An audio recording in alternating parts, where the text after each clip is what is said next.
নিউটাউনে ভয়াবহ দুর্ঘটনা, নিয়ন্ত্রণ হারিয়ে গার্ডওয়ালে ধাক্কা মারল একটি যাত্রী বোঝাই বাস।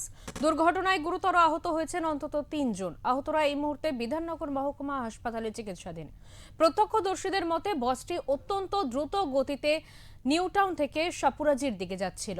সেই সময় আচমকা কোল ইন্ডিয়া ভবনের সামনে এসে নিয়ন্ত্রণ হারিয়ে ফেলে গার্ডওয়ালে ধাক্কা মারে। ঘটনার সময় বাসটিতে ২০ থেকে ৩০ জন যাত্রী ছিলেন। বাসের চালক ও কন্ডাক্টর পলাতক। ঘটনাটি তদন্ত করছে বিধাননগর থানার পুলিশ।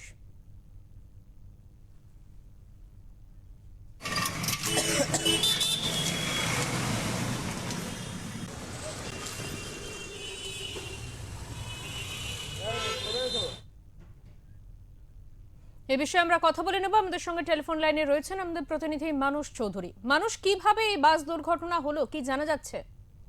দেখো দেবাঞ্জলি, তোমাকে বলি, সাত সকালে কিন্তু ভয়াবহ দুর্ঘটনা কবলে পড়ে একটি বেসরকারি বাস। নিউটাউন থেকে সাপুচির দিকে যখন যাচ্ছিল, অত্যাধিক গতির ফলে কিন্তু এই দুর্ঘটনা। কোল ভবনের কাছেই কিন্তু সে নিয়ন্ত্রণ হারিয়ে পাশে যে রেলিং গার্ডওয়াল সেখানে কিন্তু ধাক্কা মারে। সকালে সেইভাবে কিন্তু যাত্রী ছিল না, অল্প সংখ্যক যাত্রী ছিল, কিন্তু তারাও কিন্তু ভয়াবহভাবে আহত হয়। তার স্থানীয় এবং পুলিশ তারা উদ্ধার করে বিধাননগর মহকুমা হাসপাতালে নিয়ে যাওয়া হয়েছে এবং সাথে তাদের কিন্তু প্রাথমিকভাবে তাদের ট্রিটমেন্ট চলছে। তবে পুলিশ সূত্রে যেটা আমরা জানতে পারছি এবং স্থানীয় মানুষ যেটা সূত্রে যেটা জানা যাচ্ছে, যে অত্যাধিক গতি, মানে সকালবেলা রাস্তা ফাঁকা, অতিরিক্ত গতির ফলে নিয়ন্ত্রণ হারিয়ে তারা এই ড্রাইভার কিন্তু গার্ডওয়ালে ধাক্কা মারে এবং তারপরে কিন্তু এই ভয়াবহ দুর্ঘটনা। দেবাঞ্জলি, একদমই মানুষ, বাসের চালক এবং কন্ডাক্টর তাদের কি কোনো রকম কোনো হদিশ পাওয়া গেছে?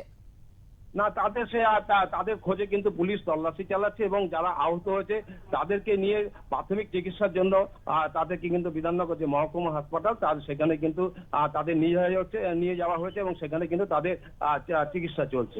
দেবাঞ্জলি, মানুষ, যে দুর্ঘটনাস্থলে সেখানকার বর্তমান পরিস্থিতি কি রকম রয়েছে? যানবাহন চলাচল কি স্বাভাবিক হয়েছে? গাড়ি থেকে ওখান থেকে মেন যে রাস্তা, ওটা অত্যন্ত গুরুত্বপূর্ণ রাস্তা, সেখান থেকে কিন্তু সরিয়ে নিয়ে যাওয়া হয়েছে এবং এবং এবং কেননা যত সময় গড়াবে ততই কিন্তু গাড়ি ট্রাফিক নিয়ন্ত্রণ করার জন্য কিন্তু যাতে কোনো রকম অসুবিধা না হয় সেই জন্য কিন্তু ওই গাড়িটিকে কিন্তু সরিয়ে নেওয়া হয়েছে। একদমই, অনেক ধন্যবাদ মানুষ তোমাকে।